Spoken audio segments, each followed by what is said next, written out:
Ué, com va? Mira, aquest tren representa la vida. Petit, lent i sempre va pel mateix camí.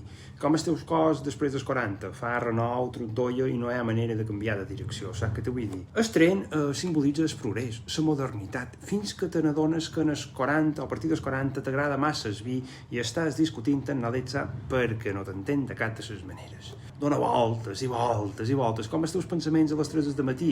He de pagar civi i per què vaig escriure la meva ex? Me moriria tot sol mirant vídeos de gent fent netes les moquetes? La vida, reis meus, és un trajecte. Tots volem anar bé, però acabem en un rodalies o amb un tren de soia, pràcticament. Amb retards, gent plorant i qualcú menjat alguna cosa que fa olor a derrota. I si intentes avançar, te diuen, espera't, que no hi ha pressupost.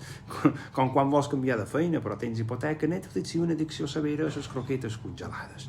Però, escolta, tothom te diu que gaudeixis del trajecte.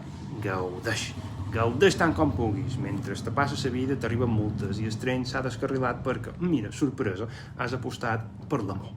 La vida és aquest trenet. No corre, no canvia de via, però tu hi poses paisatges, somriures i qualque Godzilla o mira, una camiona de plàstic, perquè tens un mal dia. I mentre no s'aturi, encara ets tens a riure una miqueta. O al manco fer veure que tens el control. Perquè aquí ningú condueix res, però tots fem veure que anem en primera classe. Bones tardes.